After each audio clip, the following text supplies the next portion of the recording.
Yo, dancehall soca. We deeper than soca. All right. I've been recording since 2007. My first record I did with Mastermind Productions. Sean Noel, he did my first record. I've also worked with Curti from St. Lucia. And my home team, my Deeper Than Soca team, consists of Hiti, Ambi, who is Ricky T's little brother, Orion, and we have other supporters of the group, but musically it's myself, Hiti, and Orion. So I've been involved in the music for 3 years now. So this year is my, you could kind of say this year is my breakout year. I'm happy you asked that question because a lot of people come up to me and they see the shirts and they're like intrigued by it. They want to know what it really means. For us, we want to let people know that Deeper Than Soca, the whole soca industry and the whole soca movement is bigger than just the music itself. There's a lot that goes on behind the scenes before we even get to the stage, and we would like to make people aware of that. For instance, with myself as an upcoming artist, there's a lot of hurdles that I have to go through. Some that I will not mention on camera, but you know how it goes sometimes with the business. And we just like to raise the awareness and show people that in order for us to make that music that we love so much as West Indian people, there's a lot that we have to do behind the scenes. There's a lot of sacrifice that we as artists have to make. So ultimately, we just want to give people a better appreciation for the music and appreciation for the artists as well. So that's how we came up with the whole Deeper Than Soca phrase. Well, deeperthansoca.com will just be an avenue for people to come to our website, get acquainted with our music, get acquainted with the personnel behind the movement, namely myself and the other people that I work with. And you mentioned technology. Technology is a very big thing for me. I think it helps us promote our music, whereas before you had people distributing CDs and tapes, we could reach people on the other side of the world through a website. They could hear our music all the way in Japan and other places that we would not normally have our music played. So I believe technology helps us, and it's one of the reasons that we're pushing to have the Deeper Than Soca website.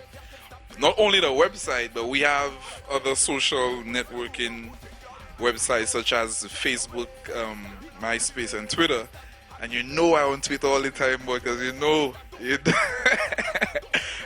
me already. I tweet it all day.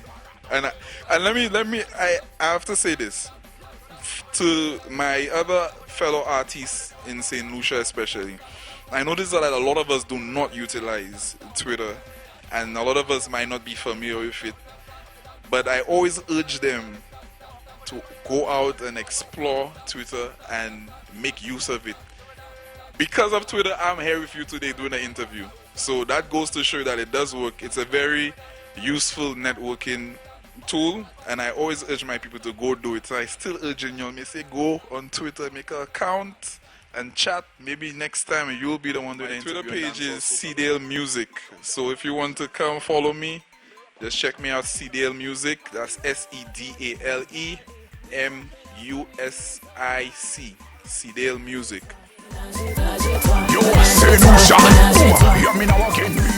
Yeah, boy. Let me tell you, I get in trouble for that picture, you know. Some people, for the people who don't know, he's referring to my promotional picture for my song Menage a Trois. That same young lady I used for my other promotional pic for Girl Take Stab. She's actually a friend of mine, former Miss Grenada USA. And I knew she was, Miss Grenada USA. I have model girls, you know. Yeah, but she's a friend of mine, and I knew she was into that kind of stuff, so I reached out to her and I asked her if she could help me out, and she did. The pictures came out better than I expected. Some people thought they were very controversial and revealing, but you know, everybody has an opinion.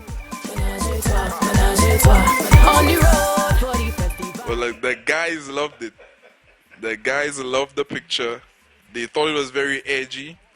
Um, I'm very big on marketing, and I thought that the picture was something that would draw people's attention, and it did, because you're asking me a question about it right now. So it was a good experience. Just pop off, take off your skirt, G-string must drop off. Now post it on everything. The chorus was done by Daria from Impact 2 band. Daria is Vincentian. She happened to have done some background vocals for me on my previous release for 2009, Mentally Ill. I was introduced to her by Jelena. Jelena is a good friend of mine as well. You may know Jelena, another soca artist. What up, Jay? Yeah, so she introduced me to Daria, and ever since, we've been doing music together. So big up Daria. Also, I have to big up my boy Shumpai. Can't forget Shumpai. Well, he engineered the song. The song was produced by my friend Darren's Heaty Paul, who's part of my camp. And I took the music to Shumpai. We recorded it over there. He mixed and mastered it. So I have to big up Shumpai. Shumpai has played an instrumental role in my career, and I have to big him up all the time. Also have to big up Cut It. Cut It was the one who wrote the Girl Take Stab song. He's also featured on it. I have to big him up as well, because without him, I wouldn't have that tough tune. It's a bad tune. You understand? Alright, hear me now. With the soca industry, in order to be successful, you have to make strategic alliances. And in some situations, you go out and you make the alliances. In some situations, it happens spontaneously. With Cut It, I was introduced to Cut It through Shumpai. And I was introduced to Shumpai through Jelena. And I was introduced to Jelena by one of your former writers, actually, Rochelle. So some of it happens spontaneously, some of it doesn't. But it's very important to have alliances in the industry and network. I'm a strong believer in networking, and I believe it's essential to have a successful career. That same question I asked myself that 5 years ago. Well, not 5 years ago, I would say 3 years ago. Because let me just give you a quick rundown of how I got involved in the music. I was never really that big of a soca fan. When I came to America, it kind of got me more involved. I guess because I was away from home, it kind of got me to be more patriotic. And what better way to manifest that but through music? So I got involved in the soca music because of that patriotism that I have for my country. So 3 years ago, I said I was going to be one of the more known artists out of St. Lucia, and in a sense that has become true. Now that I'm here, in another 5 years, I would see myself touring different countries, different islands, performing.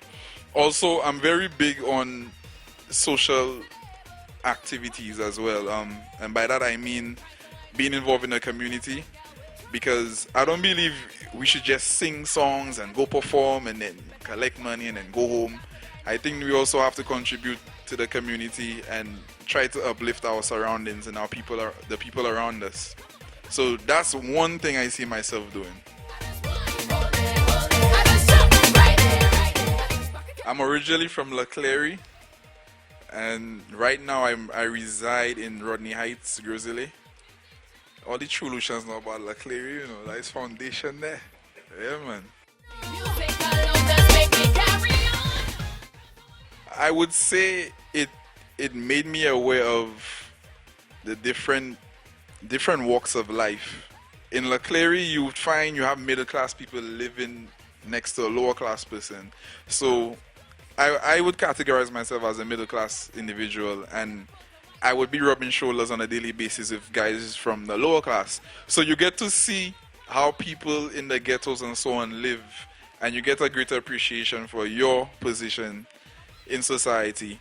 And I think that helped me be more sensitive when it comes to people and their positions in life.